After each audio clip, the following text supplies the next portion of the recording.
So this is one of the questions that people probably really want to hear. How do you get paid? What is your yearly salary?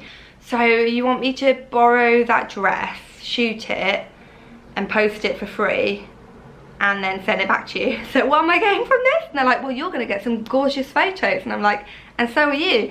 Hey guys, I hope you're all well. Welcome back to my YouTube channel and a little chatty video today. It's like a influencer, content creator, blogger, Instagrammer, whatever you want to call me, Q&A. So I did one of these on my Instagram and I had so many interesting questions and so many people were so intrigued and had so many questions of things that I just kind of assumed people knew, and I answered them all over there. But I thought, do you know what, some people said they'd like a video on it. I thought it's actually way easier to explain things like face to face, I see this, than is like written down. So I thought I did another Q&A, so I have some more questions, and then I thought I'd answer some of the ones that were really popular on the Q&A that I did previously.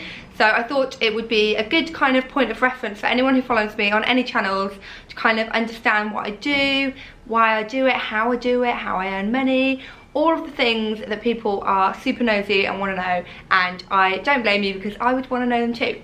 So I'm just sat here, I've got my cozy cardigan on, got my iced tea that Jack just made, plum iced tea, because if you follow my vlogs then you'll know that we have got an abundance of plums. So he's literally making all of these plum recipes.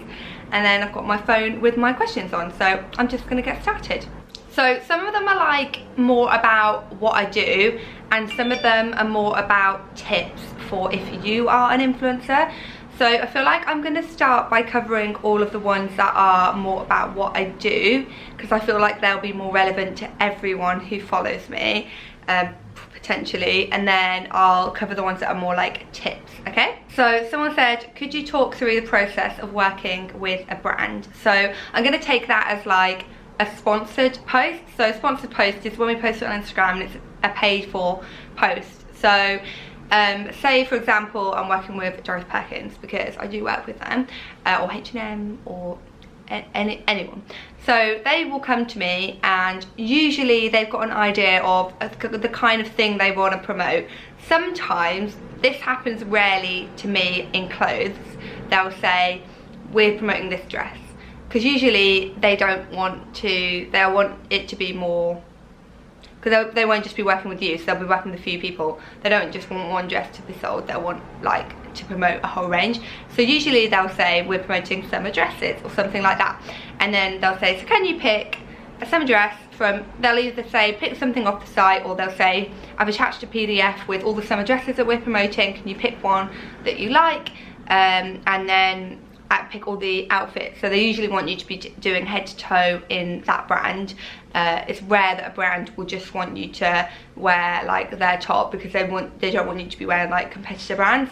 And then they will discuss with you what your fees are, what you normally charge, or what their budget is, what money they've got put aside for that campaign, and then you go away and take the pictures once you've got the product and send it to them, and they'll say yes, we like it, or no, can you reshoot it, and then you'll decide when to post. Some brands ask you to approve the caption too, and they're quite picky about what they put in the caption. I usually ask brands to be a bit like more, it's difficult when a brand's like that, because I'm always like, it's not going to do well, people will prefer to hear what I have to say, not like some mumbo jumbo that I've been given to say that's like all talking about how great the brand is, because that just isn't real. So I like things to fit in with my normal content as much as possible, so I shoot it in the same way that I shoot my normal content, and I would want the caption to be similar to what I would say in my normal ones. And then usually for someone like Doris Perkins, they're super laid back, they don't have to check the caption, I just write what I want, as long as it's got at Doris Perkins and hashtag LoveDP, they're quite happy. So yeah, that's generally how working with a brand starts. They do have contracts too. Some brands are quite sneaky about contracts, so you have to, obviously you guys probably don't work with brands like that, but if you are an influencer or starting to become an influencer, you have to really read all your contracts. I've been burnt so many times by not thoroughly reading contracts every time, because I've had a brand before that I checked the contract and I just asked them to amend one thing, and they said they amended it, so I checked that one thing and it was amended, signed the contract. They'd actually amended, whilst in that time they'd added deliverables in that I hadn't checked, because I just thought, why would they do that? And then they were like, oh, well, you sign a contract saying you would do this, this and this as well. So I had to do that extra work for no money, because they'd just been really sneaky. So yeah, you have to read the contract every time. So this is one of the questions that people probably really want to hear. How do you get paid? What is your yearly salary? Now, I'm going to be really boring and say to you that I am not allowed to say, I mean, I could say overall, but I feel like it's quite, like, I'm very British, like, it's quite a taboo thing. So, as I said, you already know how I get paid. I have to invoice and then wait. So, I mean, sometimes I don't get paid for, like, I'll have like 2 months where I'm just not got paid by any brand, and then they'll all come in. So I'm quite good at saving for that reason, because I basically live off nothing, and then I'll get paid loads, and then I'll be like, I'm just gonna put it in savings because I've lived without it for this long. When it comes to how much I get paid, it really varies. Like, I have to say, honestly, like I've been paid, say, £2,000 for an Instagram post years ago, when I had like nothing, when I had like no followers. And then I've also been paid over lockdown £100 for an Instagram post because no one had any budget. So I feel like literally it changes, and it's up to you as well. I feel like you as a person have to decide what you are willing to accept. There is an industry standard where you get paid, like, people say you should be paid, I think it's 1% of your following. So say I have 150,000 followers, which I do, I should be paid £1,500 for a post. That never happens. For me personally, it never happens. Amazing for people who do. I mean, it really depends on the brand as well. Usually you go in and then you negotiate and pick a price that you're both happy with. And also there's added extras too, like Instagram stories, or if they want it to be featured in a YouTube video. And then also there's like the additional things of, if you're doing like a long-term ambassadorship, usually like if you're doing more than one post, you would kind of knock the price down for like a bundle deal. So yeah, it's very varied, honestly. It's hard to say a price. I know that's such a rubbish answer, but I feel like I've given you a bit of honesty there. But yeah, so that's like the average. And then there's some people who are like super like with it, they know what they should charge, they know their worth, and they charge loads and they always get it. But personally, that doesn't happen for me. But then there's another way that I get paid as well, which is through affiliate links. So affiliate links are like on YouTube videos, you probably hear me say affiliate links, so you see it in my caption. So say I'm definitely gonna, I mean, I am gonna link this cardigan below, guys, but that link will be an affiliate link, which means that it's tracked. So H&M will track the link and they'll see how many sales they get from me, and then as a thank you they will give me a proportion of the sales. So it's, when I say proportion, that sounds really generous. Usually it's like 10%. Every brand is different. Like there's some designer brands that have got 20% commission, which is insane, and then there's some high street brands that are like 5% commission. So it really does vary, same as like the pricing, because it's part of a brand's marketing budget, so they decide and they set it themselves. So it's not like an industry standard of this much per brand. So yeah, and some people I know who, I think it happens more in America potentially, but I'm not sure. That's all that I've ever heard of it happening in America.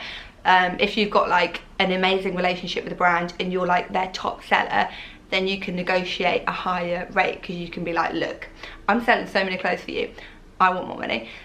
So I know that some people, I've never done that, but I know that that does happen as well. So yeah, affiliate links, so I earn commission from that. I earn quite a decent living from that, which is really nice, because especially in lockdown when I was not earning much money at all, I could kind of fall back on that money. I knew I had that money coming in, and it's like enough to pay my bills basically. So if I didn't get any paid collaborations, I wouldn't have to be like freaking out. So affiliate links are a really good way, and there's so many people who don't use them, and I find it shocking because I just think, why wouldn't you? And for the most part, my followers want to use my affiliate links because they want to say thank you for finding it. Like, at the end of the day, they know it doesn't cost you guys anything. It's literally just gives me some earnings. Like, it doesn't cost any extra. And fun fact, if you googled H&M and you clicked on the first link that says, I think it might say ad now, but if you click on like the suggested pages or whatever, or the sidebar ads or whatever, Google make commission. If you go on the Daily Mail and you go on their fashion finder or whatever it's called, and you click on something and buy it, the Daily Mail makes money. If you do the same for Elle.com, anything, they make money. So it's not just influencers who use affiliate links, it's everyone. So probably every time you buy, because the cookies last 30 days unless you clear your history, you're probably giving someone commission. So I personally am like, I would always rather give it to an individual person, help their small, because we are small businesses, than someone like the Daily Mail or Google who definitely don't need it. So do you send, this is going to be such a long video by the way, so apologies. I'll put some little ad breaks in for you guys so you can go and get cups of tea. Do you send a lot of clothes back or keep it all? So I keep pretty much everything. I personally don't like doing loaning because I just think it's not genuine. Like, I feel like anything that's me not keeping the clothes is like me saying I didn't want it in the first place and then I shouldn't be promoting it. I have done loaning with Net-a-Porter before in the past. I did it once like 2-3 years ago, and they lent me like 6 or 7 pieces. So obviously for that, like, they were designer pieces, and for me it was really cool because I was going to Paris and I had all of these outfits, and I would definitely do that again for like fashion week, or if I was going to a red carpet event ever. You guys know that I'm pretty much always at home in my pajamas, but if I was doing something like that, then I get it. But I rarely do loan pieces. The only time I've ever had to send stuff back is if it's like, so sometimes brands want you to shoot stuff before it's dropped online and in store, so they just have their one sample that they used to produce the product, so like to do fits on the models and like all of that. Then they'll give it to you to shoot, and then obviously you have to send it back because they need that sample for their reference. So usually when that happens, the brand will say to me, we're going to send you the product when it comes in stock online, so like borrow it and then send it back, and then they'll send me like a fresh new one when it comes. But that's the only time really. I think when I first started I did do loaning and stuff, but then I started being like, what am I doing? And usually when brands want you to loan, it's not paid work either, so I'm like, so you want me to borrow that dress, shoot it and post it for free and then send it back to you, so what am I getting from this? And they're like, well, you're gonna get some gorgeous photos, and I'm like, and so are you. So yeah, I don't really do loaning is the answer to that. Do you have loads of free time compared to people that work 9-to-5 jobs Monday to Friday? Yes and no. I feel like definitely I would say I work more than I did personally. Obviously I can't judge because other people have, everyone has different work ethics, and I would say I had a rubbish work ethic when I worked for other people, though I did do styling mainly, and that was like the models went home so the work was done.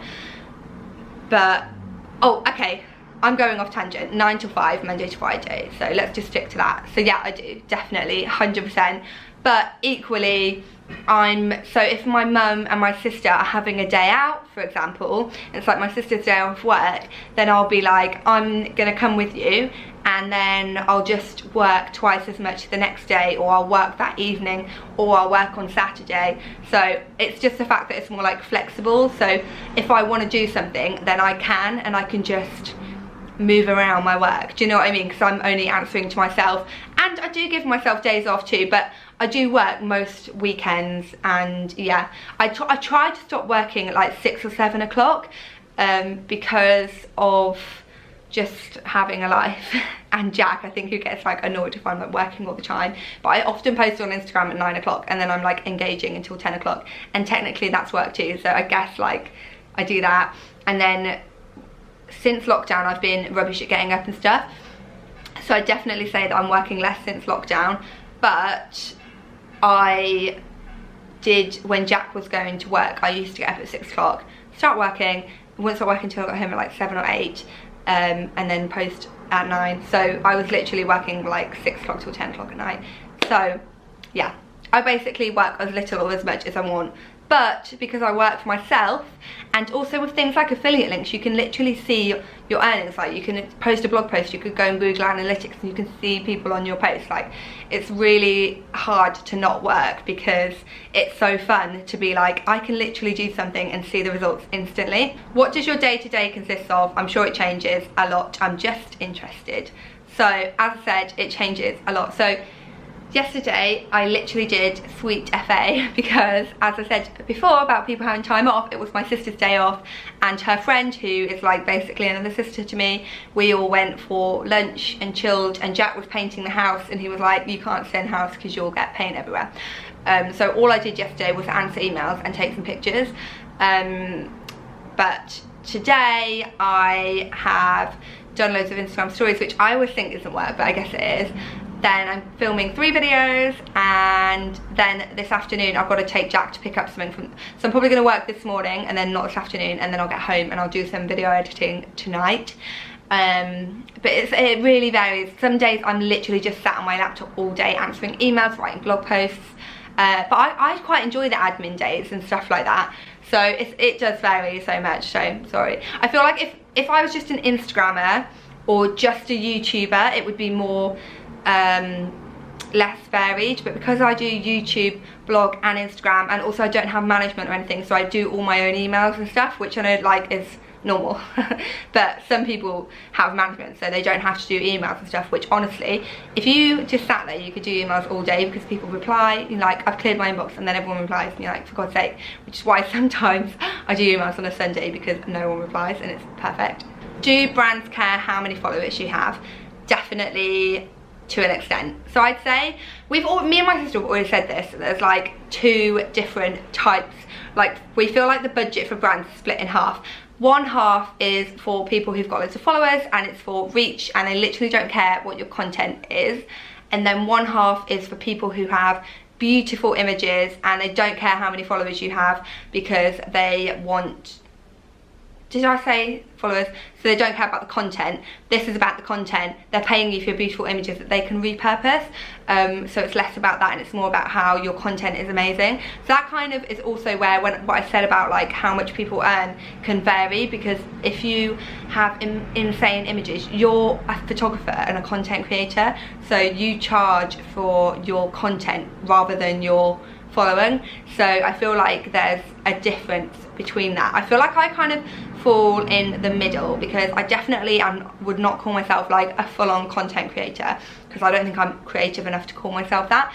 But I think that brands like my images and they like to reuse them, and they use them in emails and stuff. So I definitely would say I'm not one of the people who's like just only doing with a selfie. So I know in lockdown I was. Do you work with brands via contracts? Yes, as I said before, always work on contracts. So some brands, if they've like gifted me, they'll ask me to sign a contract, and I'm like, I'm only signing a contract if you're paying me, because I don't personally promise anymore. I used to when I was younger, and when like I feel like the industry was less established and I didn't really understand, but like I would never guarantee someone work if they've not paid me. Like, I'll say, if you want to send me a gift, like, I'm really grateful, and I will probably post it because I've picked it and I like it, but obviously my paid work takes priority, and I can't promise you a post unless you pay me. So generally I would never sign a contract to promise something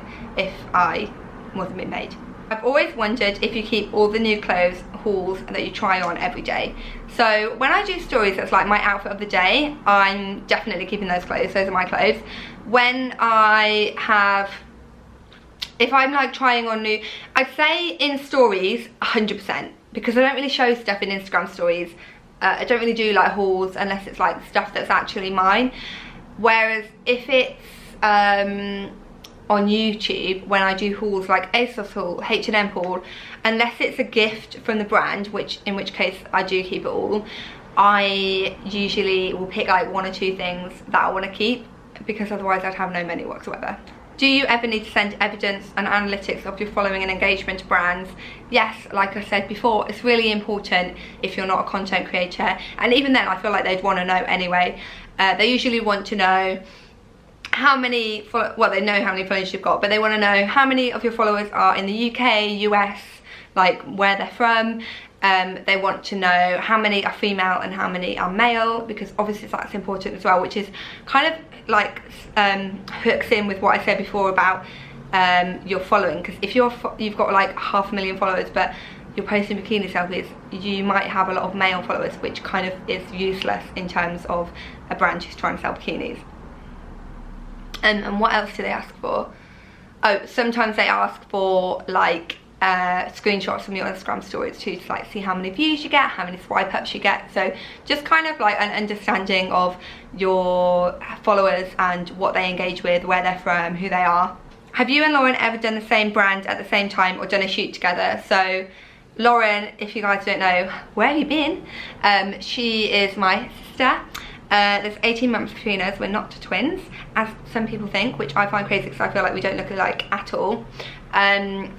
We always do. Have you ever done the same brand at the same time? Yeah, we always work with the same brands at the same time. Like, we're often on the same campaigns, and also we help each other out a ton. So like, if she's doing a campaign, she'll be like, do you want me to ask if you can do it, and vice versa. Like, we are always helping each other out and trying to get each other on the same campaigns, because why would we not? Like, we're not competitive at all.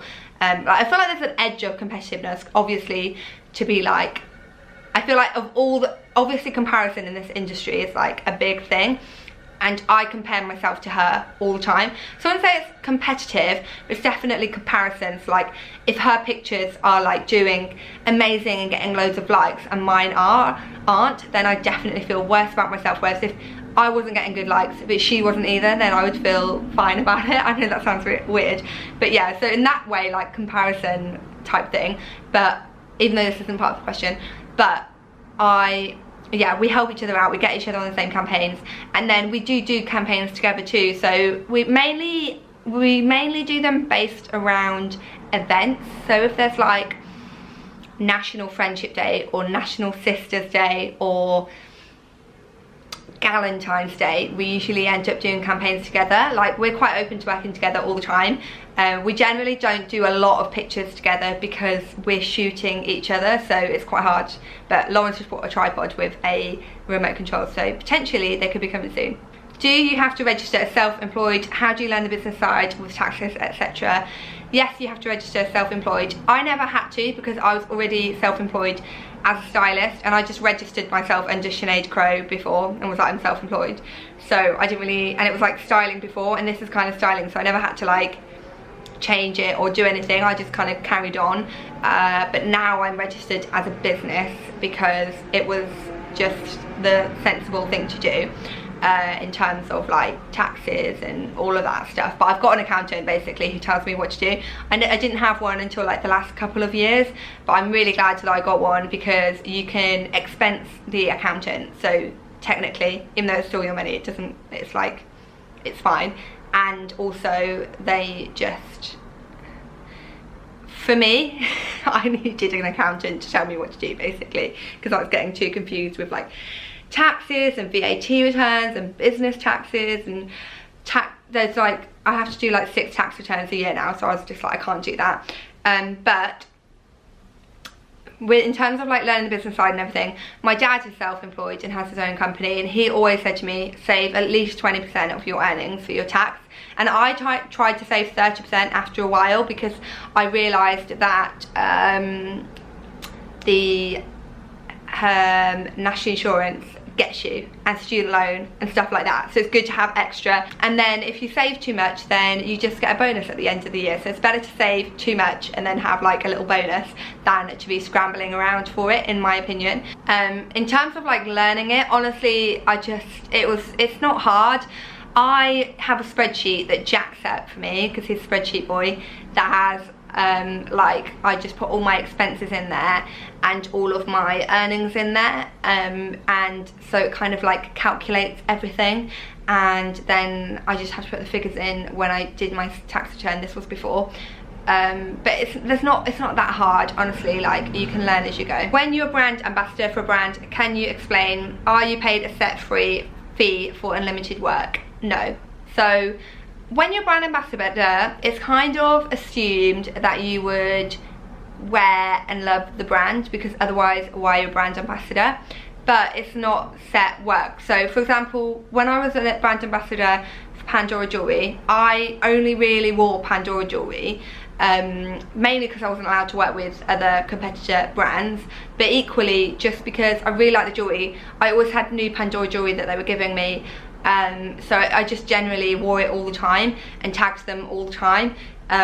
But when you do it, you have a contract at the beginning and you agree a fee and you agree a certain amount of posts. So sometimes it's 1 post a month, sometimes it's 2 posts a month, and then also usually when you're a brand ambassador, like say there was something new that came out on the Pandora website and it wasn't part of a collaboration, I could just email them and be like, hey, just wanted to, if it's possible, to get that ring because I love it, and they'll be like, yeah, sure. Like, they literally want you to have as much of their product as possible because they want you to just be like living and breathing it.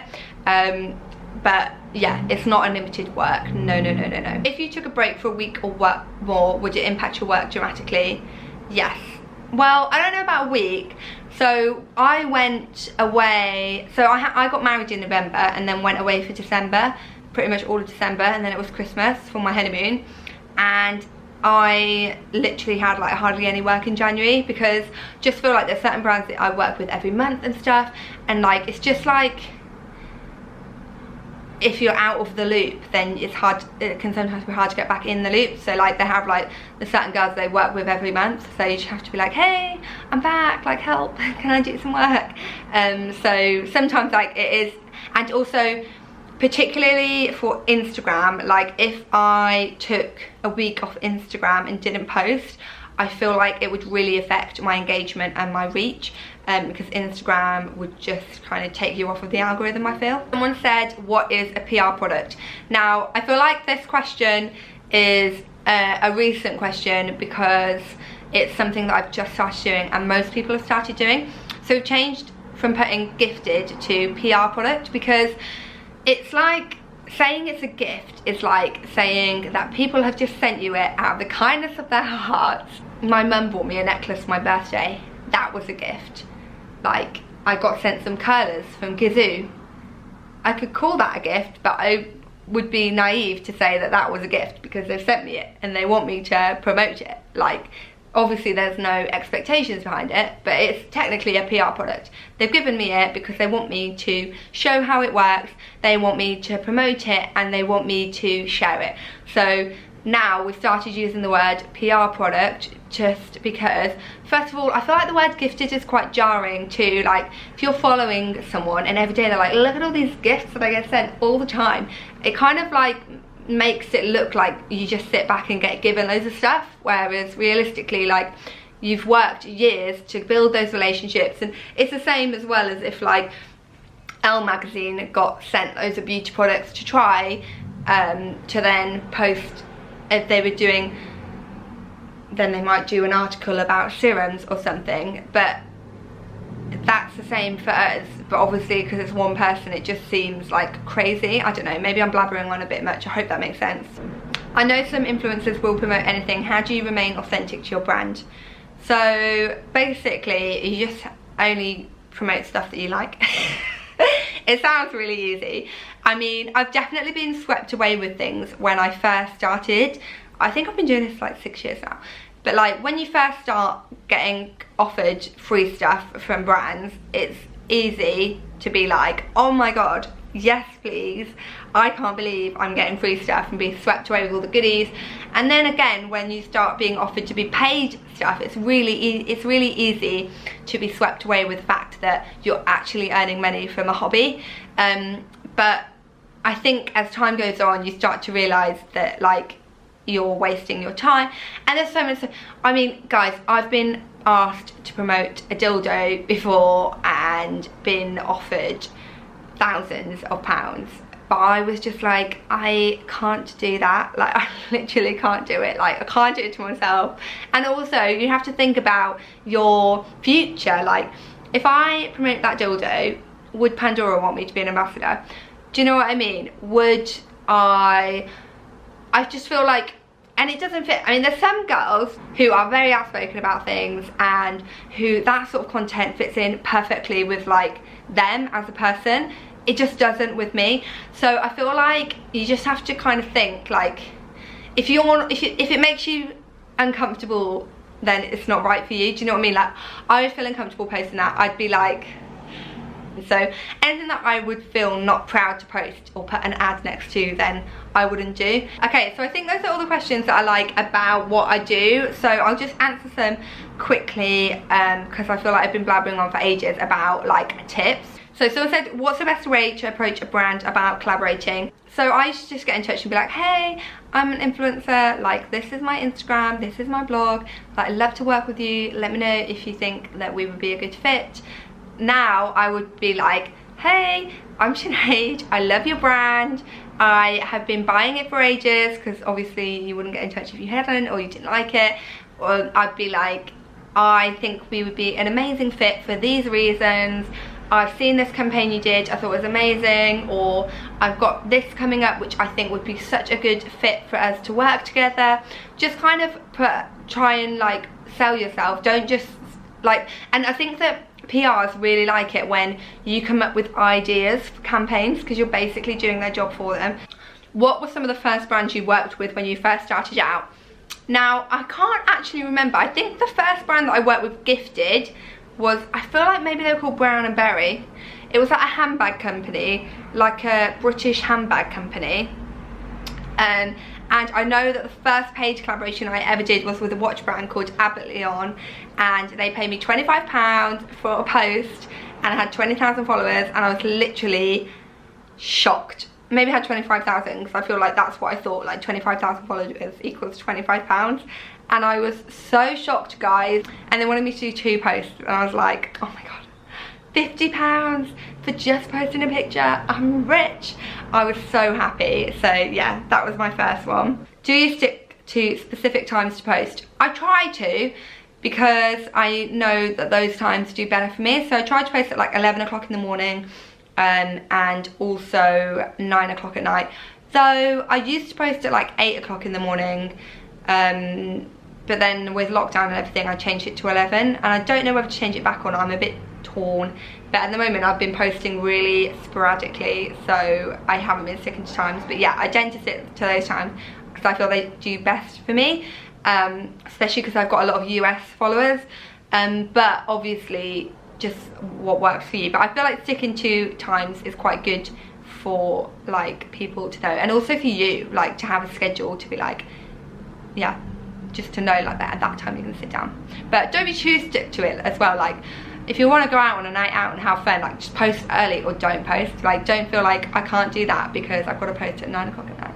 Oh, this is an interesting one. Have you ever paid for your pictures to be posted on inspirational and street style accounts? Yes, I have, and it was the biggest mistake ever. So I was literally, I don't know why I did it. So I was driving to go and see my grandma who was in hospital. She was really ill, so I was like really emotional, and I just decided to do it. And I sent this guy some money on PayPal, and then I was like, I've made a mistake, like I don't want to do it. And then he was like, no, not getting your money back, blah blah blah blah blah. And he promised me to get me to a certain amount of followers with like 40 posts or something, for like, I think it was like 200 euros, 40 posts, which I was like, that's like nothing, like if you think about how much influencers get paid for a post. But honestly, it was such a mistake. It didn't do anything for me, first of all, so it was just a waste of money. Second of all, it looked like a big account. When I looked at their followers, I was like, oh my god, they've got fake followers, like fake followers, fake engagement. Like, why didn't I do my research? And yeah, this was maybe 5 years ago, 4 or 5 years ago. So it was a long time ago, but it was a big mistake. I wouldn't recommend it at all. A lot of these pages, like they'll post you organically if they like your content, so you don't need to worry about it. And I honestly feel like it doesn't have the same effect and impact as it used to. Like I used to get posted by Outfit of the Day magazine all the time, when I was first started, and to get like 1,000 followers.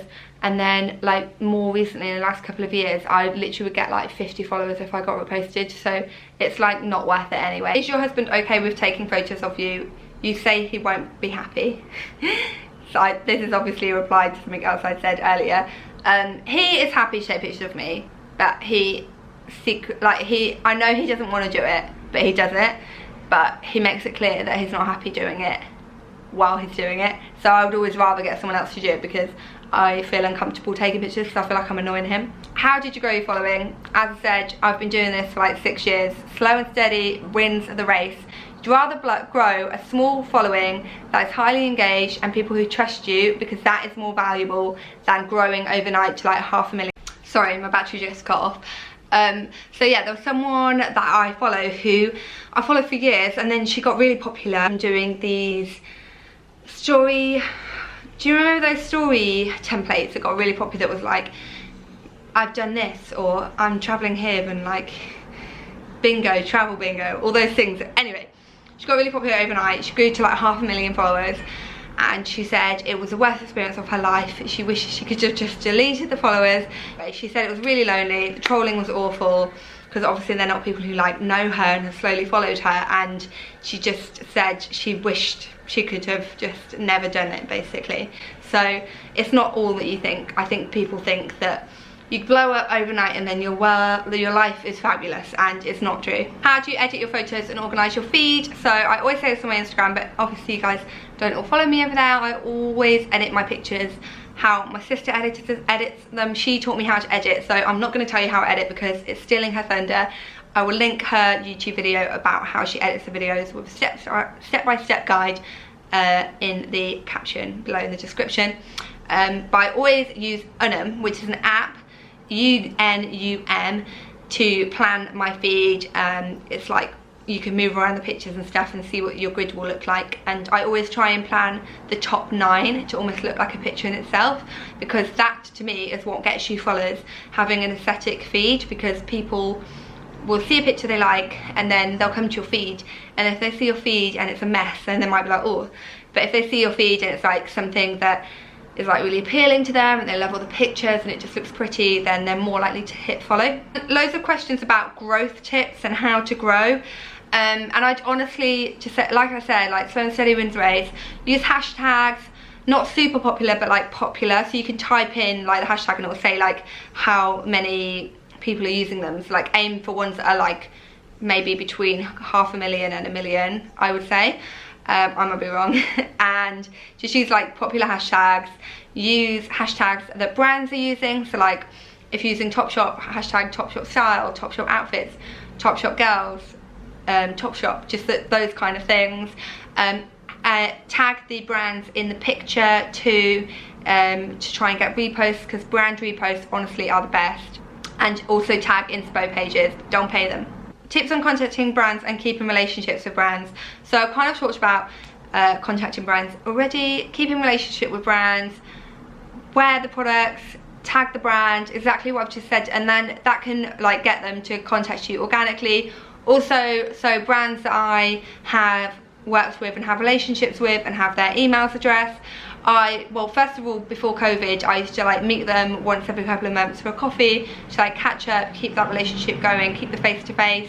If I took pictures or take pictures for the brand, usually I will email them a WeTransfer link with all of the original images. I know a lot of people don't like doing that because they want the brands to pay for the images, but personally I just think the brands really appreciate it, and you might get reposted first of all, so that's really good because everyone loves a repost, and second of all it helps just because they'll be like, she's really nice. Being nice, basically, be really nice.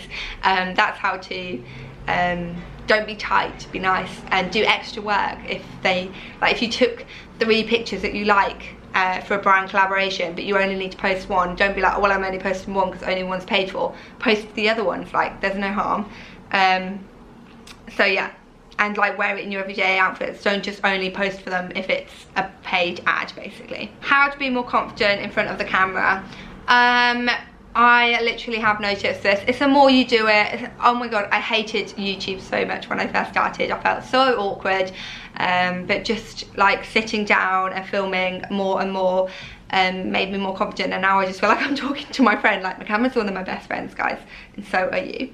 But for Instagram, which is I'm guessing what people are talking about, I just used to only shoot down quiet roads, like, honestly, and shoot with someone that you feel comfortable with. Like, I used to shoot with a photographer and I hated it, and now I shoot with like my mum or Jack or my sister, and it's so much easier, and I don't spend ages shooting either, and I generally will just shoot what I'm wearing that day, or like if I need to shoot an ad for a top, then I'll just wear that top that day, and then when I'm out get a picture, because it looks more natural, it is more natural, and you'll feel more confident like in what you're wearing, because you're not just putting on like a crazy outfit for a picture. And just, I feel like just taking like less pictures. Like, don't stay there for like half an hour taking pictures, like 10 minutes. If you haven't got it, it's not gonna happen, and then just like reshoot it another day or somewhere else. Like, that's what I find.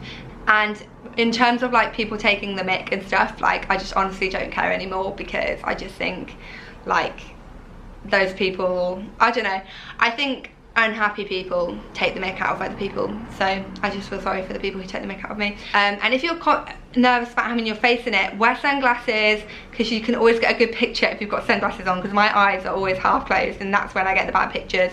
Or like cover your face. There's loads of like tricks, or just shoot from here down. Like, honestly, you'll figure it out, and the more you do it, the more confident you get. So just basically power through. Someone said how to start charging and how much to start charging for content. So if you feel like it's really good, okay, this is my top tip: make friends with people in the industry who are around the same following as you, and then you can talk to them, you can bounce ideas off each other, you can find out how much you're all charging, like what you should be charging, and also if you should be charging. But in terms of like how to start charging, I now, if a brand emails me like, hey, we'd love to work with you, blah blah blah blah blah, brands will always try and get you to do it for cheaper or for free. So you just have to say, oh, thanks so much, I'd love to work with you, what is the budget for this? How many posts were you looking for? Can you give me some more information about the campaign? Don't say, do you have a budget for this? Because that's what I used to do, and then they'd be like, no, we don't. And then you'd be like, oh, okay, how much is the budget? Not do you have a budget? And also, like I said before, the general rule that I know of is 1% of your following. So if you had 25,000 followers, £250, but obviously it would depend on a lot of other things, like your reach and engagement and your content, and what you feel comfortable working for. At the end of the day, like, I know a lot of people would shout at me for the fact that I did a post for £100 on my following, but it was lockdown, it was hard times, it was a brand that I love, and I was like, do you know what, this brand are probably struggling, I want to help them out too, because then they'll repay me when they're not struggling. So I feel like you help each other out. And also, I was like, £100 is a lot of money, so I'm still gonna take it. Like, so I feel like if at the end of the day, it's down to you and what you feel comfortable accepting for your work. And then the last one that is from, I think, about being an influencer is, are you allowed to post other people's images for Pinterest, etc. as inspo? What are the rules? 100%, you can definitely post other people's pictures. Anything that's on Instagram, pretty much, you can repost, but I would always tag the person, like be like inspo via at Sinead Crowe, and then it's fine. But it just really annoys me. A lot of people post my pictures and then they don't tag me in them, and like, that's annoying. But posting other people's pictures and tagging them is absolutely fine. Like, at the end of the day, you're helping to promote them, so why would they be annoyed at that? I don't know. So that is my extremely long video. I'm going to do a quick outro because I don't want to blabber on any longer. If you got to the end, oh my goodness, leave me a little emoji of a notepad, or like a businesswoman. And so I can say thank you, because I can't believe you guys stayed this long. So thank you so much for watching. I've got loads of more videos coming. If you have any more questions about being an influencer, or what the job consists of, or anything, whether you're becoming an influencer or you're just interested, leave them in the description below or the comments below, and I will answer all of those for you. I'm happy to answer, and I will see you guys next time. Bye.